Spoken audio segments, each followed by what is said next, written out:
What is up, guys? It's your boy Mike here, back from Mike's Money Moves, and today we're going to be going through a little bit about real estate and what to expect if you are wanting to join the team, and I'll get to that right now.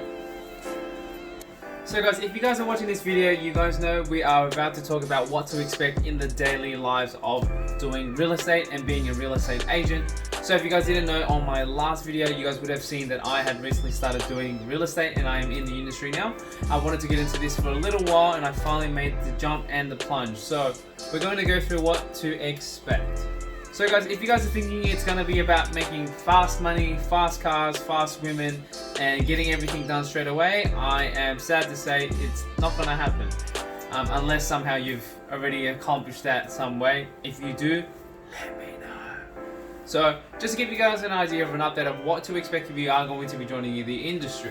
So if you guys are going to be joining the real estate industry, what to expect, it's going to be made up of two things. So when you are starting out, if you don't have the experience already like myself, you're going to be a PA, which is basically a personal assistant, or even otherwise known as a real estate agent assistant or associate.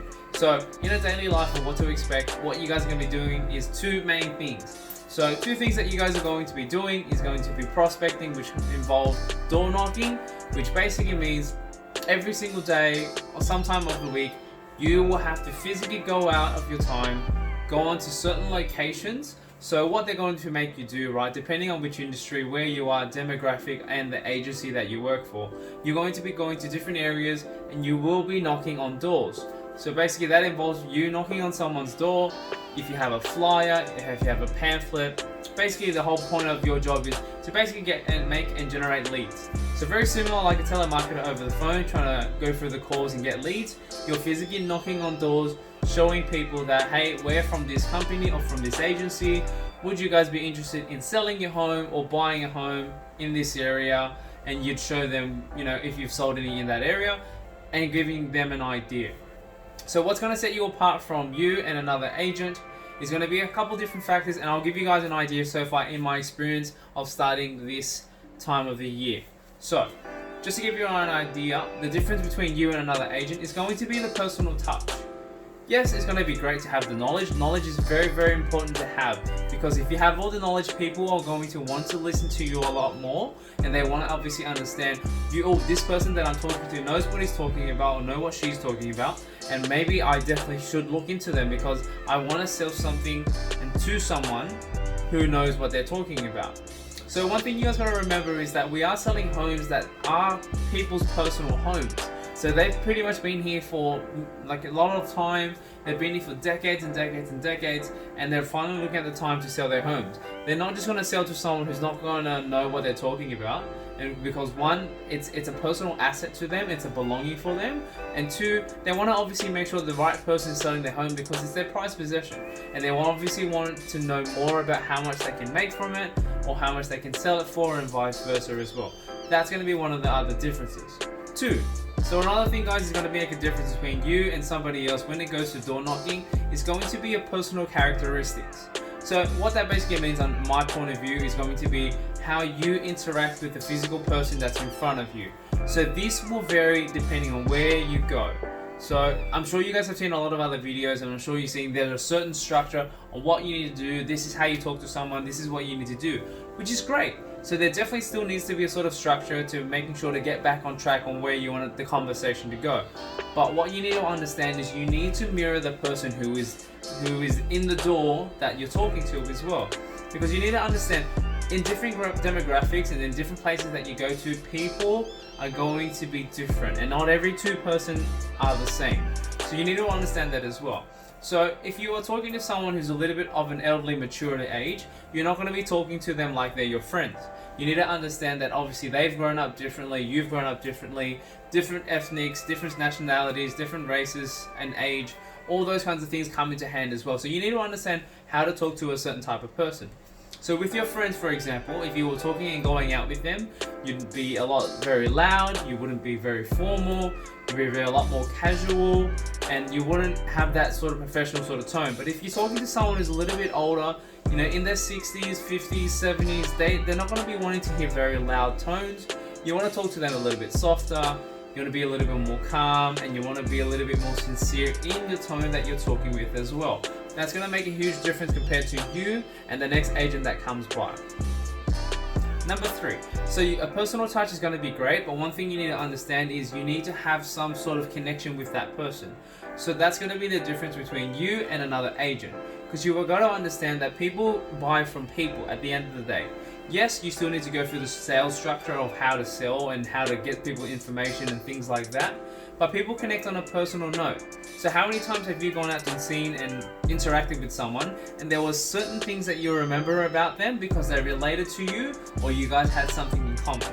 So it's good to try to find some ground if you can. Try not to be too fake about it, but try to find some sort of ground where you guys can connect, and that way the next time that someone does try and come by, so say for example you do go out and talk to this person, right?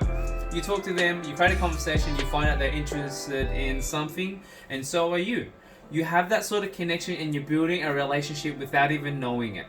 So what will happen is next time if somebody else comes and they knock on their door and they try to build a relationship and they don't, the first thing that's going to come into their mind is like, hey, that person that I talked to, I remember them, they were great, we created a good relationship, I might go with them. So it's always good to have a flyer and a contact details handy as well if you find someone that is interested. Obviously, make sure you don't want to waste your time, because you are going out to prospect and you need to make sure you find good leads. And you want to make sure that you do that all the time as well. So keep that in mind, guys. That's a tip when it comes to door knocking and it comes to a daily life of what we do as a real estate agent. The next thing that we do as well is going to be calling over the phone. That's going to be something you're going to be doing a lot of the times. So especially during these times as well, where it is a little bit difficult for sales and buys, even though there are a lot of things happening at the moment, you need to go through the sale. So there is a bit of obviously a system involved in doing that, but making sure while you're always on the phone, you need to obviously constantly be on the ball and constantly calling, because you'll never know, the next person that you call might be that phone call. So that's going to be very important as well for you guys to see.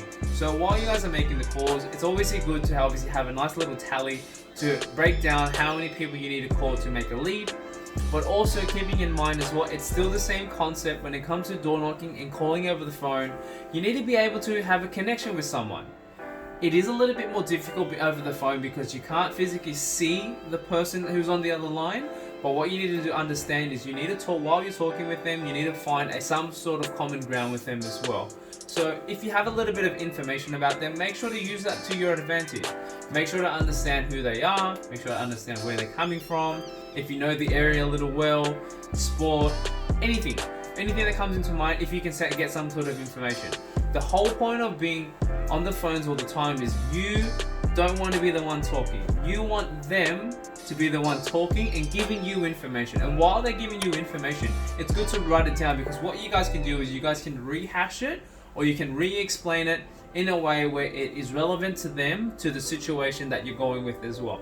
And that goes hand in hand with obviously making a sale or even getting the listing, which goes far and far from there. So one thing you guys need to understand, if you want to get into real estate, you need to understand that this is what you're going to be doing 80 to 90% of the time that you're there if you are starting off. Yes, there's going to be open homes. Yes, there's going to be inspections. Yes, there's going to be sales and signatures and contracts to be done, things like that, and getting appraisals and stuff like that. But that all comes in time. But without doing those main things with calling and door knocking and prospecting, you will not get those type of things unless you've been in the industry for a while and you have a large network that can help you out with that.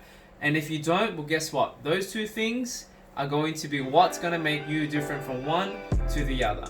So just to give you guys an idea, it takes a lot of hours, a lot of time, and a lot of prospecting, but you want to filter out as much as you can as well, and that takes some time. So again, guys, just to give you guys an idea, this is how and what happens in the daily life of being a real estate associate or agent. This happens all the time. This is a must. This is what goes on in the life of what we do. You need to understand it's not just about driving Ferraris, nice cars, girls, so on and so forth. It does take time.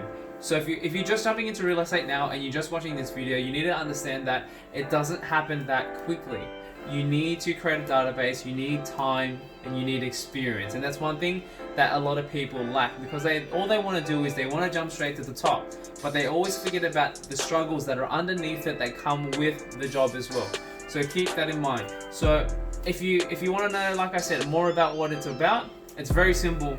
You're making phone calls to make leads. You're on the doors, knocking doors to get people to come out and give them appraisals and listings and things like that as well. And it takes a lot of time as well. I've just got home. It's about 7 p.m. at the moment. I finished and I started about 8 to 9 o'clock in the morning. And this happens about 6 days a week. And you need to understand you will not get a lot of time out to go out with your friends, hang out, things like that as well. So there are a lot of sacrifices to be made. But with sacrifices comes a lot of rewards, so keep that in mind. So in the long run, if you are in here for the long run, you will find a lot of rewards if you keep it consistent. But if you're here for the short run, unfortunately, it is not going to help you at all.